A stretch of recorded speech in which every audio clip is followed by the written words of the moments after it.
2018 has really been a benchmark year for anime. When it comes to just the number of quality shows that have been released this year, it's hard to say otherwise. So this week, I just wanted to do an end of the year overview on all of the must-watch anime that made 2018 the incredible year that it is.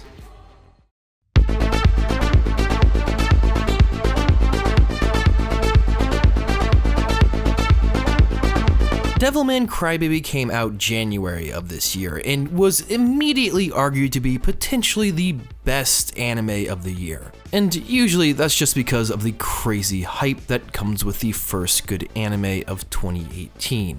But believe me when I say, Devilman Crybaby is absolutely still a contender for best anime of the year. This show is a drug-induced nightmare and I love it.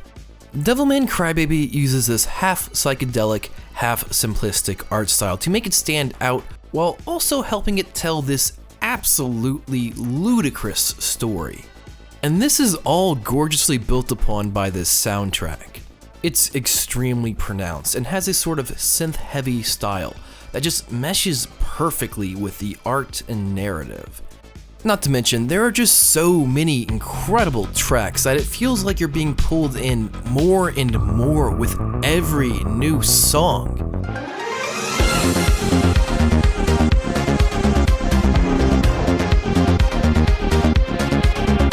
Damn. So after that, I was like, well, shit, what could possibly top that? And then KyoAni was like, here, hold my beer.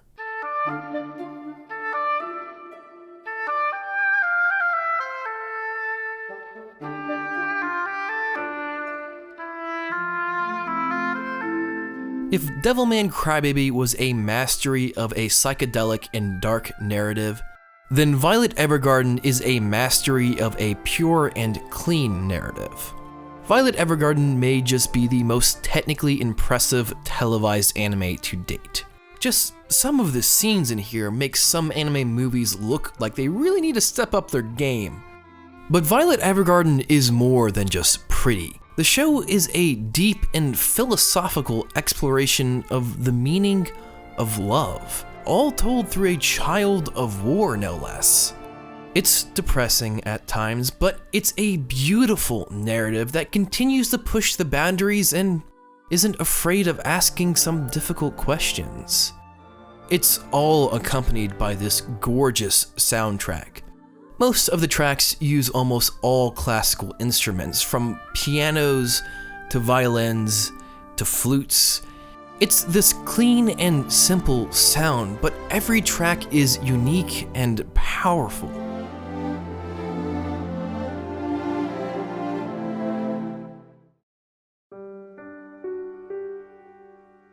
After the Rain is a show I really wanted to cover on this channel, but never got the time to.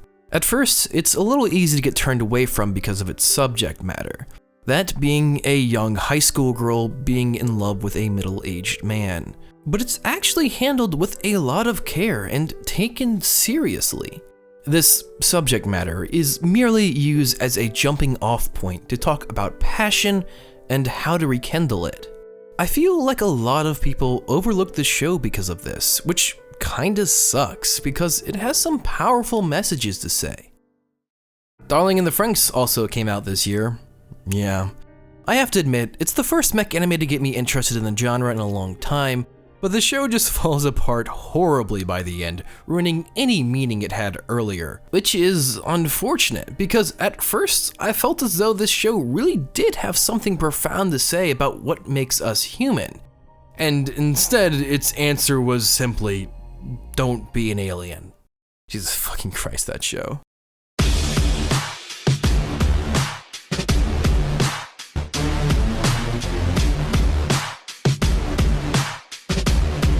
Megalo Box came out of seemingly nowhere this spring and took the anime scene by storm. This show pulled a lot of inspiration from older boxing anime and built on it, creating something truly epic. It's your classic underdog story starring Joe as he boxes his way up to the finals with nothing but the clothes on his back. The show uses this rusty, almost cowboy bebop aesthetic to make it feel like something ripped straight out of the 90s. It uses a mix of heavy synth along with some strong beats to really make you feel like you're listening to a futuristic anthem. This all comes together to create this amazing feeling of anticipation before each of Joe's fights, and none of them are letdowns.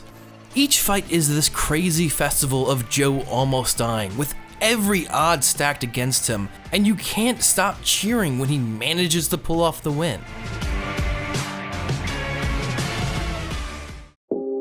SAO Alternative Gun Gale Online was quite the surprise of the year. With another season came seemingly another SAO series, but much to everyone's surprise, GGO ended up being pretty good. The main cast is completely different, which was definitely a good start, but along with that came a pretty fun exploration into the details of GGO and how the game works, along with a much more interesting cast of characters.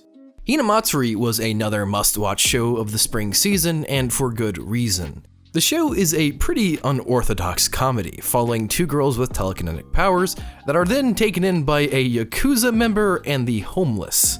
It paints a pretty different picture of the Yakuza and the Japanese homeless, showing them all as mostly kind and likable people, while also not being afraid of revealing some of the not-so-glamorous parts of their lives. The cast of characters are extremely charismatic, and the jokes are all clever and build on each other. What's most notable about all of this is that under all of the jokes and ridiculous subplots of Hinamatsuri, the show has a lot of heart. Wotakoi was one of my personal favorite anime of the year, and by far my favorite romance anime of the year. The show is this light-hearted comedy about otaku office space romance. What makes this show special is the focus on the four main characters. At first, they're hesitant around each other. They make simple mistakes and read too much into the other's emotions. But the show really opens these characters up and lays them bare with all of their flaws exposed, and by the end of the series, they all seem to have a deep understanding and appreciation of each other. It's witty, sweet-hearted, but most of all, down to earth. Steins Gate Zero was another show I wanted to make a video on, but never managed to find the time for.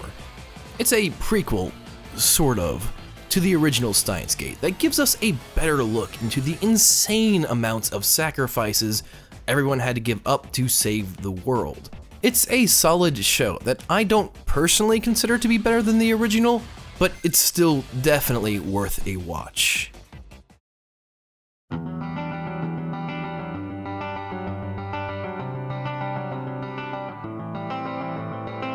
It would be impossible to make a video like this without talking about My Hero Academia Season 3. This show is an adrenaline-packed, emotional roller coaster. The show seamlessly flows from one arc to the next with breakneck speed, but isn't afraid of slowing down and letting you appreciate some of the finer details.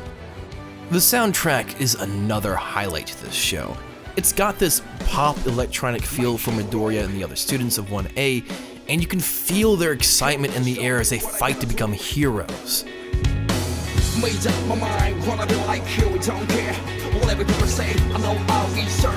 Then you get some of the older heroes like All Might, and they come in with an entire orchestra behind them.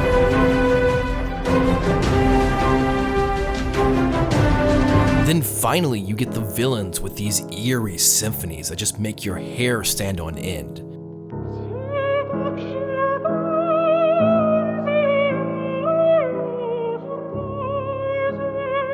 There is a style of music for just about every character and situation in this show. My Hero Academia just pulls you in with this death grip and refuses to let you go, and with expectations for this show being set as high as they are, it just blows past them as if it's nothing.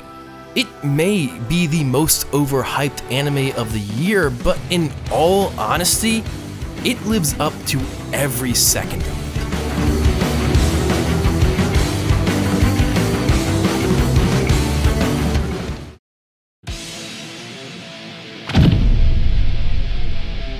Agret Schoo is a show that I think threw everyone for a loop this year, which I guess now we shouldn't have been too surprised by. Netflix has really just been on fire this year, with Devilman Crybaby and Violet Evergarden already under its belt at this point. So when Sanrio, the creator of Hello Kitty, announced that their short-form anime Agret Schoo was being turned into a full-fledged anime with Netflix, it didn't actually get much attention. That was, of course, until the show dropped. What we got was something much more in touch with an adult audience, exploring the difficulty of working in an office space, being discriminated against, and even being in relationships that just don't work out. It's all told through this cute chibi art style, but each episode really just hits on some serious adult topics and handles them with care.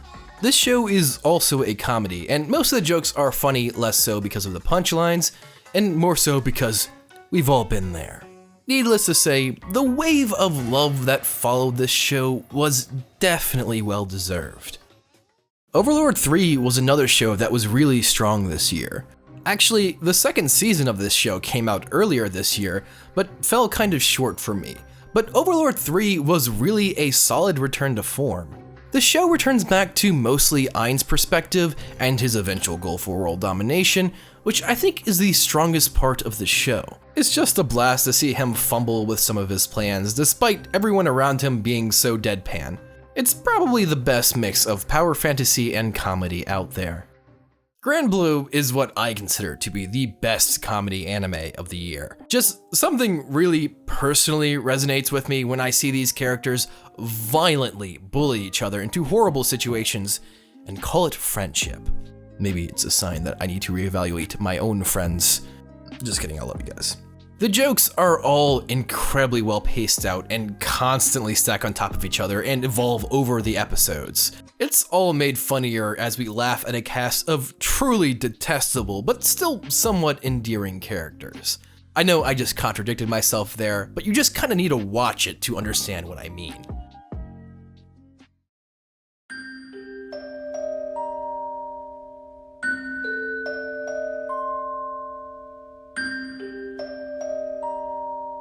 I legitimately thought the horror genre in anime was dead. I can't remember the last time an anime actually scared me. Then I found Happy Sugar Life. Despite the show's name, nothing in this anime can be described as happy. This show is sadistic. They psychologically torture you in this anime by giving you this cute, happy-go-lucky girl named Shio and putting her in the hands of some of the most dangerous characters you could imagine. Every time you think you found a character with a voice of reason, they either start to reveal their cracks and show that they are far from what they seem, or, well, they don't last too long. It's a truly dark roller coaster of emotions, and if you're a fan of horror anime and overlooked this show, well, you're in for quite the treat. This brings us up finally to the current season. Zombieland Saga is a fun, idle anime with a twist. It's got some cute characters along with some solid comedy. Not to mention, the manager is literally just Okabe from Steins Gate. Goblin Slayer is an anime that exists, watch if you dare. That Time I Got Reincarnated as a Slime is looking to be a really solid isekai anime that runs counter to Overlord 3. Instead of an OP character gunning for world domination, our overpowered cute little slime is fighting for world peace. But there are two shows in particular that really stand out from this season. Bloom Into You is something I never expected to love this much. At first glance, it seems to be your classic Yuri anime, with two girls in high schools with the gorgeous, strong-willed senpai and the coy but interested first year. But these power dynamics are quickly challenged as we learn that our first year seems to not be interested in boys or girls. The show isn't over yet, so it's hard to tell, but I definitely feel like it's got something powerful to say when it comes to both love and sexuality, drawing a pretty fine line between the two as well. Not to mention, some of the symbolism that is built into these scenes are just gorgeous, and they really enhance the show's atmosphere. It's way more than I had expected, and the show is looking to talk about some subject matters that I never really thought I'd see discussed in anime.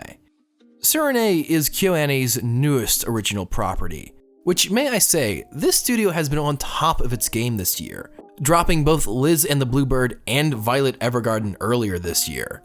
Tsurune joins the ranks of some of the most masterfully produced shows of the year. The quality of the art style is impeccable, as expected from our good friends at Kyoto Animation. The show has this strong message of perseverance, showing the characters struggle and succeed, but also not being afraid of talking about when they fail. This is all backed up by their main cast of characters, who are all just so incredibly lovable that you just can't help but root for them in every competition. This year has been incredible, and that's even with the fact that I overlooked a ton of amazing shows for this video. Despite all of the pessimism that surrounds newer anime, this year really has been one of the best years for anime in general. From shows coming in to recruit fringe casual viewers, to shows that pump you up and get you excited, and even to shows that have something important to say. 2018 was an amazing year for anime.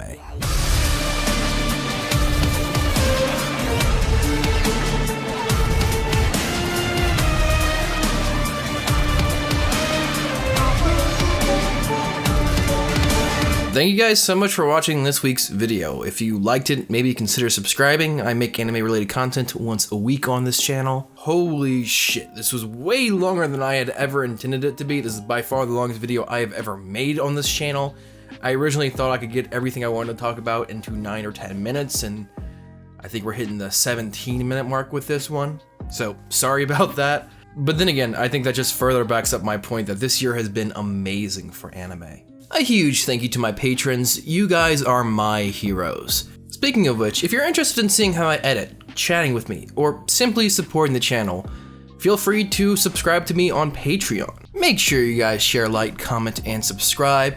This is Matt. Make sure you guys say, man, go watch that goddamned anime.